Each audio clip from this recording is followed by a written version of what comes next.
fi demee noonu il faut que ñu koy tënkal ñi nga xam ne dégguñu te amuñu woon casque foog naa foofu daal laa bëggoon ñu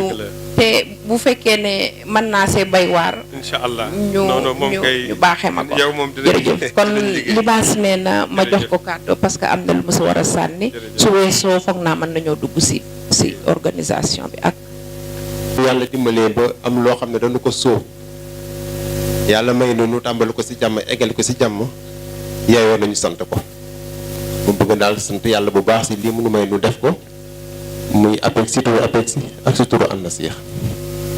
di nuyu ñi fi nekk ñëpp di gërëm kilifa Yoff yëpp te jël nuyoo bi teg ko ci président ngeen mi toog nii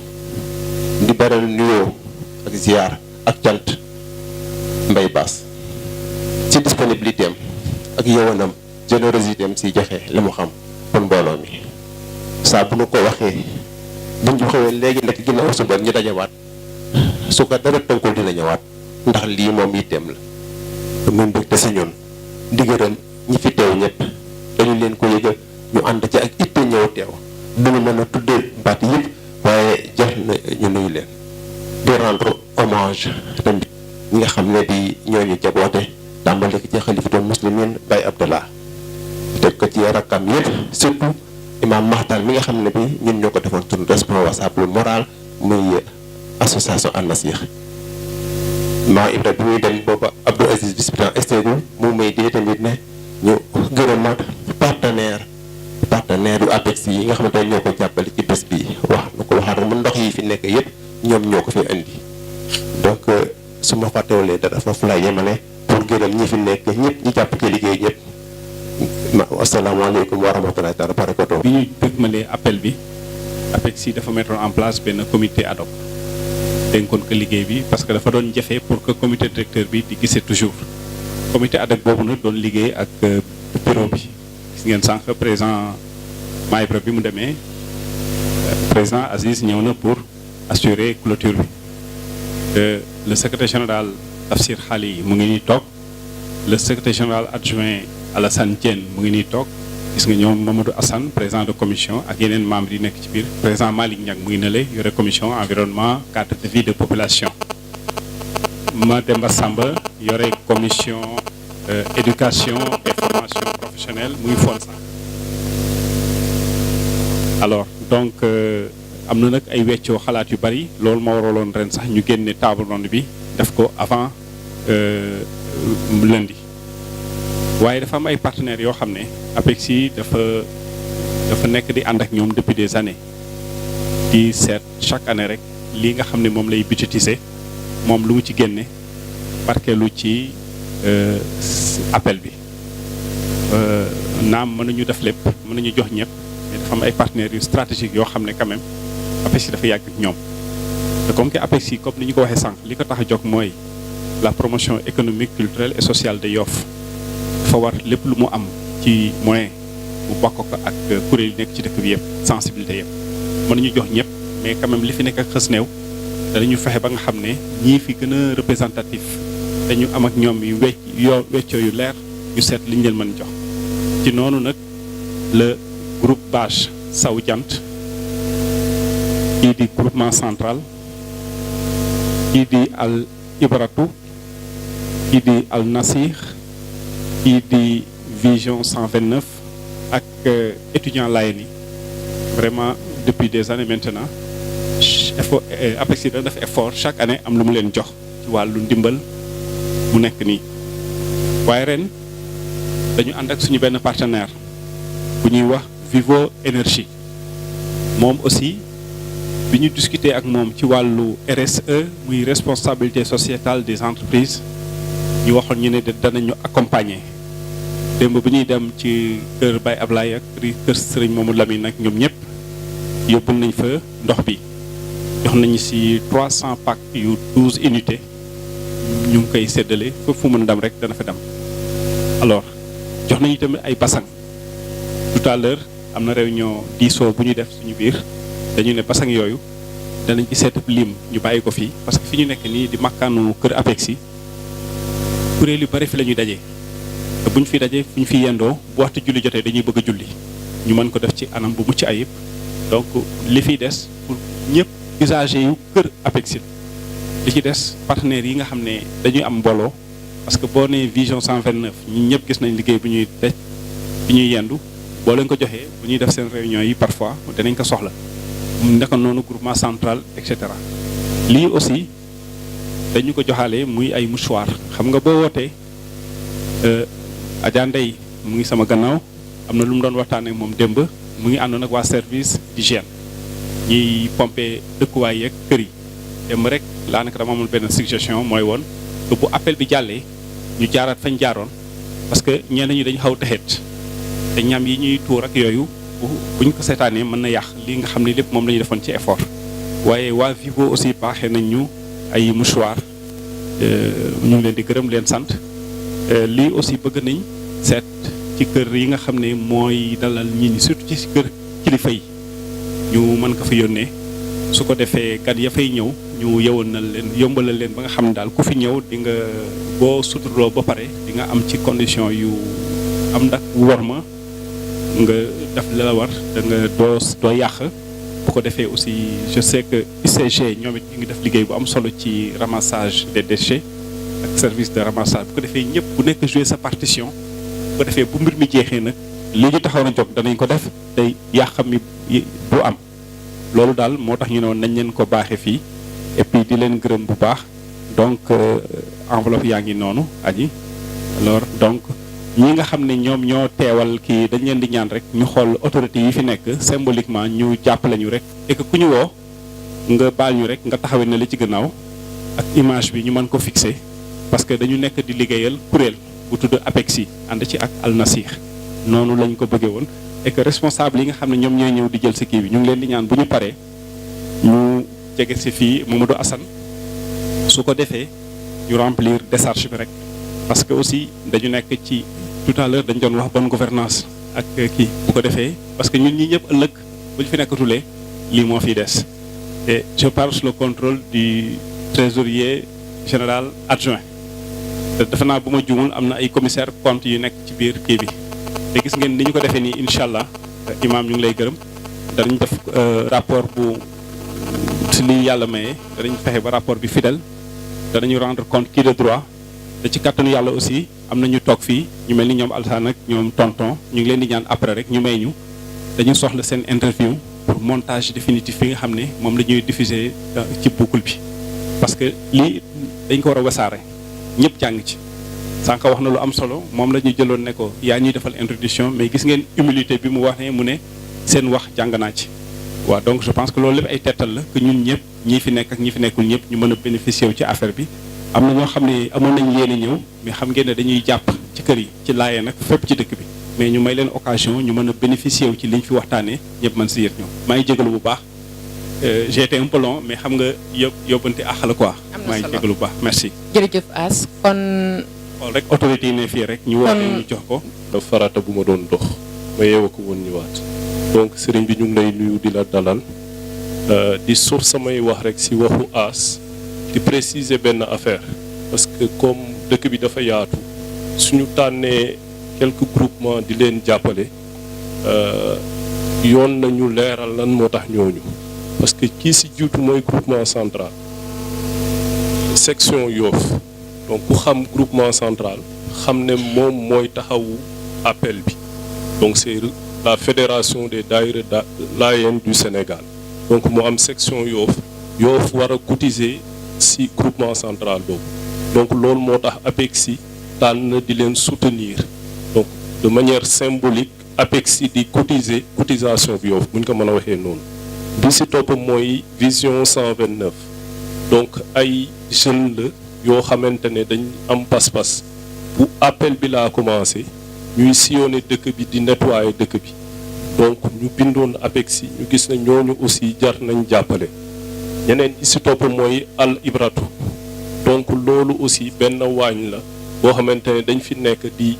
togg di berndeel gan yi nga xamante ne dañ fi ñëw daluñu si kër ñëw ñu fi si ay dal donc biñ ñëwee waxtaan ak APEXI aussi ñu gis ne ñooñu mën nañ leen jàppale ñeneen ñi si topp mooy Al Nasir ñooñu moom defe naa jarul ñuy expliquer trop lan moo tax ñu leen di jàppale parce que table ronde bi ñoom sabab bi si ñoom la jóge ñii mujje mooy groupe bâche Sawu Jant ñooñu moom bon ku dégg groupe bâche rek di ab xale daan dem jàmmalaay di gis ñuy bâche di nga xam ne ñooñu ndimbal moomu bokkañ nañ si ñii si gën a yey donc loolu daal laa doon sof si waxi aas parce que bon ñun APEXI yàlla dafa def ñu dénk ñu alalu Yoff ñu war a tëddee njaaxaanaay donc toujours loolu dañ siy veiller donc xam naa dañuy procéder rek si remise symbolique yi table ji moom daanaka ñii ñu wër table ji ñoo ñu gën a maîtriser APEXI parce que ñoom ñoo ko sosoon donc ñu si mel ni El Hadji Dieng Daouda suñu mag Ndiaye donc defe naa bu ma leen cité rek cité nañ ay références ci APEXI ñoo tax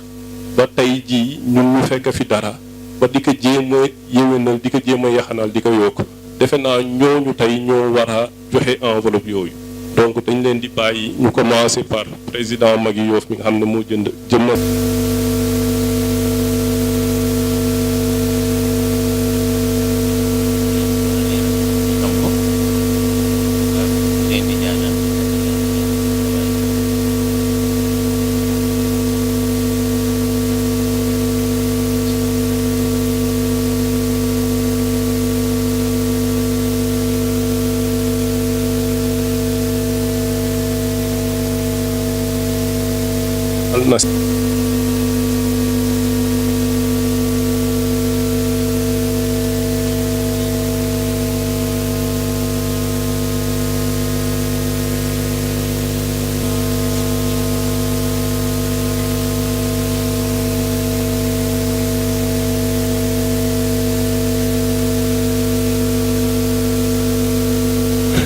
groupe basse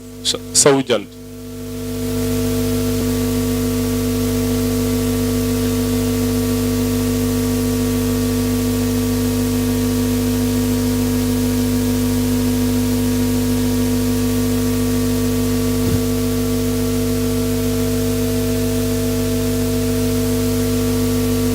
donc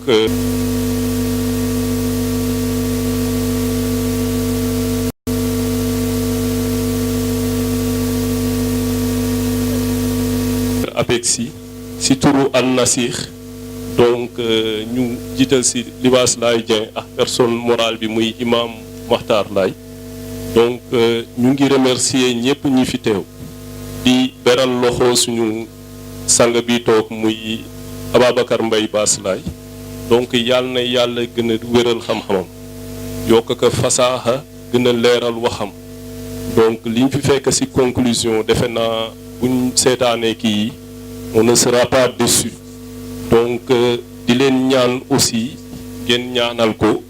moom ak borom xam-xam yi fi nekk yépp yàlla musal leen parce que ñoom ñooy ñi nga xamante ne ñoo gën si ñëpp parce que xayru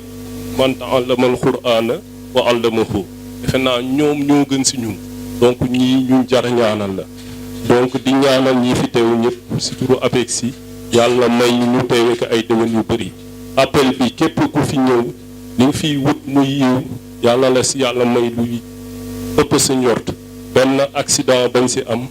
benn accident de toute nature moo xam oto la moo xam leneen bañ fi am intoxication bañ fi am ñu ñëw fi jàmm si jàmm dellu si jàmm fekk si njaboot gi si jàmm di ñaan APEXI sàkkul ñaan aussi APEXI ñi nga xamante ne ñoo fi teew yëpp ñu ñaanal APEXI mébét yi mu am si Yoff yëpp yàlla may ñu mu talik donc yàlla gën a dëgëral APEXI gën a dëgëral mag ñii fi nekk ñëpp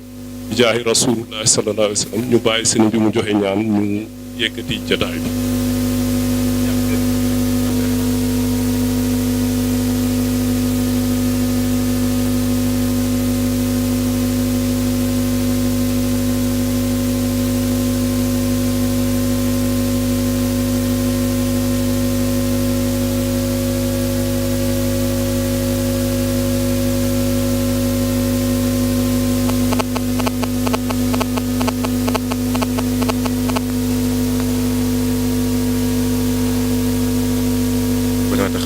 إنك أنت السميع العليم وتب علينا إنك أنت التواب الرحيم اللهم سخر للملك روحا إلا كما سخرت البحر لموسى عليه السلام وسخرت النار لإبراهيم عليه السلام وسخرت الجبال والخليل لداود عليه السلام wa saxarta riixa wal insa wal jinna li Suleymaan alayhi salaam wa saxarta shamsa wal xamara wan nujum wa kulla shay'in nabiyina Muhammadin mahdi alayhi salaatu wa salaam allahumma ajib da'wati wa barik fi Mustafa xaataman nabiyina Muhammad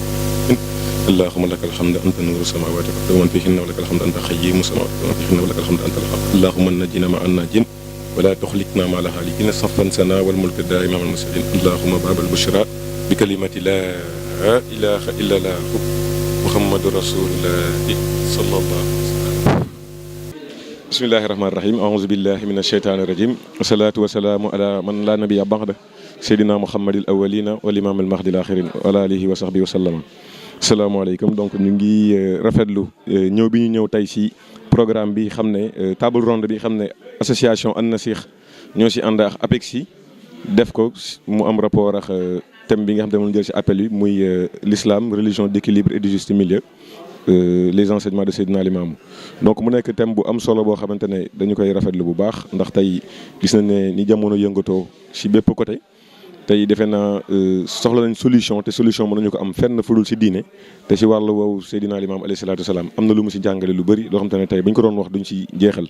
donc di rafetlu rek taxawaayu APEXI ci Yoff ndax gis nañ ni ñuy accompagner lépp luy mouvement associatif ak activité bu am ci dëkk bi ni ñuy accompagner population yoffoise bi gis nañu ko association An-Nassikh defe naa ne bii c'est pas la première fois c'est une énième fois bu ñuy organiser programme ci jamono appel pour xool naka la ñu mën a def ñoom itam pour wesaare enseignement wu Seydina Limamou ci àdduna donc ñu ngi inciter jeunes yëpp ngir ñuy jéem a di participer ci genre table ronde yu mel nii parce que am na njëriñ ci ñun ñëpp am na dina enrichir xam-xamu nit ñi te dina tax aussi li nga xam te ne ñoo ko bokk muy sunu Yoff gi nii di lébu gi di Seydina Limamou alayhi salaatu wasalaam li nga xam te ne tey du ma ne mbiru wala moomeelu Laayeen la ndax Seydina Limamou ñëpp ñoo ko bokk rawatina xeetu lébu gi nga xam ne ci ñoom la bokk ñu ngi rafetlu lépp ci taxawaay di ñaan yàlla taxaw APEXI te taxaw An-Nassikh ak mboolem population Yoff appel bii ñu dëgmal yàlla def ci jàmm ak xéewal ak sutura yàlla bu ñu fi jógee ci appel bi yàlla nañu ci gën a yokku ci zaahir ak baatin gën a defaru gën a am xam-xam ci barkeb Seydina Limamou alayhi salaatu wasalaam asalaamaaleykum wa rahmatullahi wa barakaatuhu. bismillahi rahmaani rahim ñu ngi am mbégte aujourd'hui tey di fekkee conférence bi nga xam ne tey moom la yàlla dogal ñu fekk ko organiser ko par APEXI ak rôle bi muy jouer au niveau de Yoff vraiment ñu ngi rafetlu taxawaayam si pour plusieurs raisons ni muy accompagner pour appelu Seydina Limamou bi nga xam ne tey waxuma au niveau du Sénégal mais au niveau mondial c'est un événement boo xam ne bi tey Seydina Limamou li mu doon woote lépp yàlla may na ko dañuy am mbégte aussi di dugg ci appel bi di ñaan yàlla mi nga xam ne moo man lépp appelu Seydina Limamou bi yàlla bu mu doon suñu mujjëli appel di rafetlu rek li nga xam ne tey moom la yàlla def débat bi tey le débat a été organisé par le conférencier Bass li mu ci wax thème bi juste milieu maanaam diggu doom et ñu jàng ci lu bari ñun ci liñ ci jàng ci maanaam ci wàllu solidarité gis nañ na Baye Laye ba muy prôné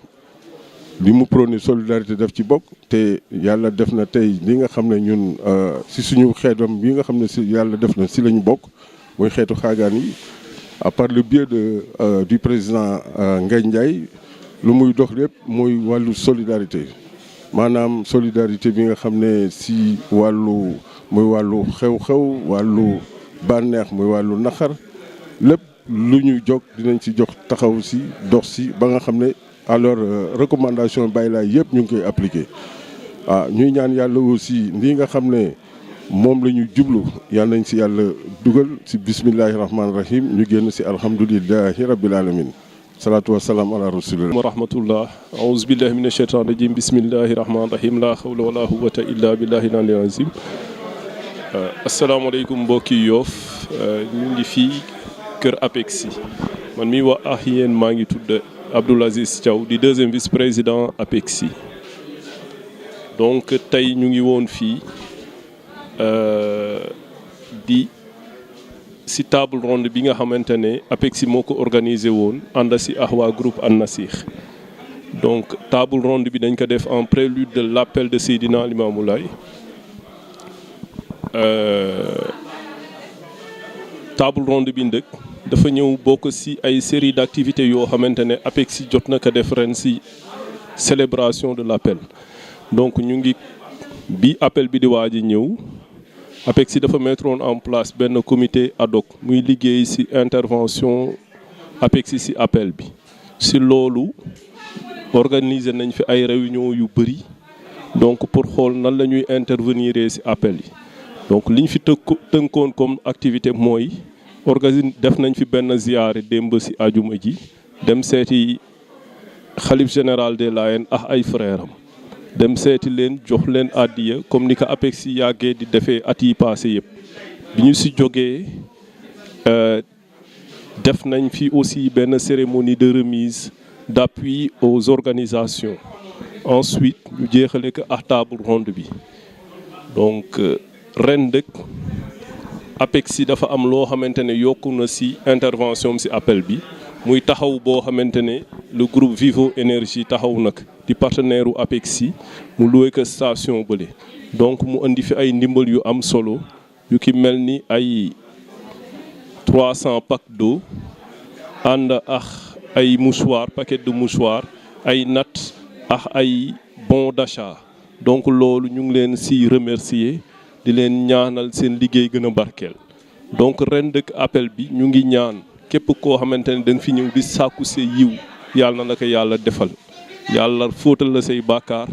appel bi ñu appel ko ci jàmm gan yi ñëw fi ci jàmm fekk fi jàmm buñ dellu see ñu ñibbi ci jàmm fekk fi ñu dellu jàmm donc di vraiment rafetlu ndimbal yi nga xamante ne ñëw na ci APEXI yëpp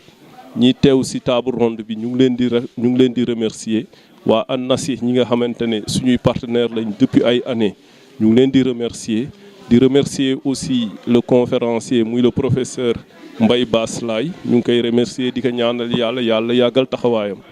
donc ci turu APEXI ñu ngi remercier ñi fi teew ñëpp parce que rôle APEXI encore une fois mooy def la promotion sociale économique et culturelle de Yoff donc lépp loo xamante ne dafiy yëngatu yoon la APEXI taxaw ci donc appel bi tamit yoon la ñu taxaw ci parce que waa Layène dañ am cër ci Yoff loolu daal lañ amoon loo xamante ne ñu ngi koy sànni ci turu APEXI wax ji nag xaw naa sukkatu lu ci jub ñu xam ne sunu borom la lu ci dëng nag jàmmoo matul rek asalaamaaleykum wa rahmatullah. xam naa dañuy santati yàlla rek ci li mu ñu mayoon ñu fekkee daaw fekke ren di dellu rafetlu ndaje mi ñu daje tey parce que am na solo lool waxtaanee ci mbirum islam ak ni mu nekkee diine joo xam ne daanaka day woote diggu doomu parce que diggu doomu dafa baax ci looy def nag. ma dellu di remercier ñi nga xam ne ñoo ko initié muy maanaam APEXI ku ko xam-xam ne dafa taxaw rek ci suqali dëkk bi ci fànn bu nekk nag léegi nag communication bi kontaan naa ci lool di rafetlu tam taxawaayu Al Nasih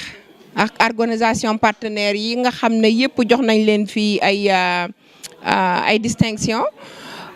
di wax ne ñu ngi remercier tam Vivo Énergie ñoo nga xam ne ñoom dañoo baaxee yi nga xam ne moom la ñu yóbbu démb kër sëriñ ba di daal rafetlu lépp loo xam ne dañ ko def ci appelu Seydina Limaamu alayhi salaatu wa salaam wi ñu jëm foog naa borom bés bi moom lu ci waaye def rek moo lay fayal boppam di ñaanal yàlla ñi nga xam ne dañuy ñëw ci appel bi yëpp ñu ñëw ak jàmm mu am appel lu jàmm ñëpp dellu ci seen kër ak jàmm te enseignement yi nga xam ne moom la Seydina Limaamu alayhi salaatu wasalaam prôné ku nekk di ko doxee nag di ko dundee sa giir gi dund comme ça nga am texe àddina ak àllaaxira wasalaam ngeen baax